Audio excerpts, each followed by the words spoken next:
Welcome back to my channel বন্ধুরা। আশা করি সকলে ভালো আছো, আমিও ভালো আছি। সবাইকে গুড মর্নিং জানিয়ে আজকের রেসিপি শুরু করছি। আজকের রেসিপিতে রয়েছে কোয়াশের রেসিপি তৈরি করব। এটা আমি সম্পূর্ণ নিরামিষভাবে তৈরি করব। তার জন্য আমি দেখো এরকম ডুমো ডুমো করে কেটে নিয়েছি। এবার গ্যাসে কড়াইটা বসিয়ে দিলাম। কড়াইটা একটু গরম হবে, তারপর আমি দিয়ে দেবো সরিষার তেল। তোমরা চাইলে এটাতে রিফাইন তেলও ব্যবহার করতে পারো। দিয়ে দিলাম তেজপাতা আর দেবো কিছুটা পাঁচফোড়ন সোমবার। এটা বেশ একটু লাল লাল হয়ে গেছে, তারপর আমি দিয়ে দেবো কোয়াশটা। এবার বেশ 1 থেকে 1.5 মিনিট ভালো করে আমি নেড়ে চেড়ে নেব। ভিডিওটা স্কিপ না করে দেখার অনুরোধ রইল। আর যদি আমার এই কোয়াশের রেসিপিটা তোমাদের ভালো লেগে থাকে তাহলে বন্ধুদের মধ্যে শেয়ার করতে ভুলবে না। আর তোমরা যারা আমার চ্যানেলটি সাবস্ক্রাইব করেছো অসংখ্য ধন্যবাদ। আর যারা আমার চ্যানেলে নতুন সাবস্ক্রাইব করে রেখো, যাতে করে এরকম ভিডিও আপলোড দেওয়ার সাথে সাথে নোটিফিকেশন পৌঁছে যায় তোমাদের ফোনে। বেশ 1 থেকে 1.5 মিনিট আমি নেড়ে চেড়ে নিয়েছি, তারপর দিয়ে দিলাম হলুদ। এটা এদিকে একটু নেড়ে চেড়ে ভাজা হতে হতে আমি ওদিকে গ্যাসটা ধরিয়ে গরম জলটা বসিয়ে দেব। এটা কিন্তু একটু মোটামুটি এইভাবে ভাজতে হবে। আর তোমরা চাইলে এই কোয়াশের রেসিপি করার জন্য কোয়াশটা আগে সেদ্ধ করেও নিতে পারো, তবে আমি কিন্তু এটা সেদ্ধ করিনি, কারণ এই কোয়াশে রয়েছে অনেক গুণাগুণ। তার জন্য আমি সিদ্ধ করে ভাপিয়ে ফেললাম না। হলুদটা দেওয়ার পর কিন্তু আমি অনেকটা সময় একটু নেড়ে চেড়ে নিয়েছি। নেড়ে চেড়ে নেওয়ার পর আমি এটাতে মশলা অ্যাড করব। আর যে মশলাটা আমি পেস্ট করে রেখেছি, মশলাটা নিয়েছি আদা, জিরে আর কিছুটা সরিষা, কালো সরিষা আমি এটাতে ইউজ করেছি। তোমরা চাইলে এভাবে একবার অবশ্যই করে খেয়ে দেখতে পারো বন্ধুরা। একদম নিরামিষভাবে করেছি, অসাধারণ লেগেছে রেসিপিটা। আর অসাধারণ লেগেছে বলেই আমি তোমাদের সাথে শেয়ার করেছি।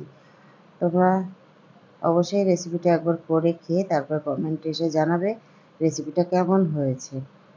অনেক সময় দেখা যাচ্ছে নিরামিষের দিন যদি আসে তখন কি রান্না করব চিন্তায় পড়ে যাই। তবে এসব রেসিপি এইভাবে করে খেলে কিন্তু বাচ্চা বড় সবাই বেশ ভালো চেটেপুটে খাবে। তখন আর চিন্তাই হবে না যে নিরামিষের দিনে কি রান্না করব। মশলাটা প্রায় আমার কষানো হয়ে গেছে, সেই সময় আমি দিলাম একটা পাকা টমেটো। টমেটোটা দেওয়ার পরেও বেশ খানিকক্ষণ আমি মশলাটা কষিয়ে নিয়েছি। কষানোর পর এই যে প্রায় জল ঢালার কিছুটা মুহূর্ত আগে আমি দিয়ে দিলাম নুন। এটা যেহেতু নুনটা আগে দিলে না সবজিটায় জল ছেড়ে যেত, ওই জন্য আমি নুনটা আগে দিইনি। তো নুনটা দেওয়ার পর একটু নেড়ে চেড়ে, আর ওদিকে আমি জল গরম করে রেখেছি, তারপর আমি সেই গরম জলটাই এটাতে ইউজ করব। সেটা তোমাদের মতামত, তোমরা চাইলে এটাতে ঠান্ডা জলও ইউজ করতে পারো। আমার মনে চাইলো যে এটাতে গরম জল ইউজ করলে ভালো হবে, তাই জন্য আমি গরম জলটাই ইউজ করলাম। তোমরা তোমাদের পরিমাণ মতো জলটা দেবে। এটা বেশ কিন্তু একটু মাখা মাখা টাইপের হবে। মশলাটা প্রায় কষানো হয়ে গেছে, এই সময় আমি দিয়ে দিলাম কিছুটা চিনি। আমি যেহেতু কোয়াশটা সিদ্ধ করে নিইনি, তার জন্য আমি এটাতে জলের পরিমাণটা একটু বেশি দেবো। আর জলটা টানিয়ে কিন্তু সেই মাখামাখাই হয়ে যাবে, সেইভাবে আমি জলটা দিলাম। তোমরা তোমাদের পরিমাণ মতো জলটা দেবে। এবার এটা নেড়ে চেড়ে ভালো করে মিশিয়ে দিয়ে আমি ঢাকা দিয়ে রান্না করব 3 থেকে 4 মিনিট। 3-4 মিনিট বেশ ভালো করে ঢাকা দিয়ে আমি ফুটিয়ে নিয়েছি। এরপর আমি ঢাকাটা খুলে দেখে নেব রেসিপিটা সেদ্ধ হয়েছে কিনা।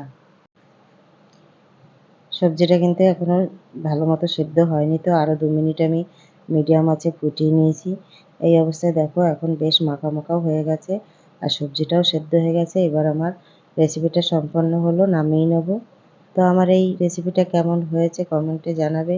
আর যদি ভালো লাগে অবশ্যই একটা লাইক দিও বন্ধুরা। রেসিপিটা এবার আমি নামিয়ে গরম গরম ভাতে পরিবেশন করব। ফিরে আসছি পরের কোনো ভিডিওর সাথে। সকলে ভালো থেকো, সুস্থ থেকো। টাটা বন্ধুরা।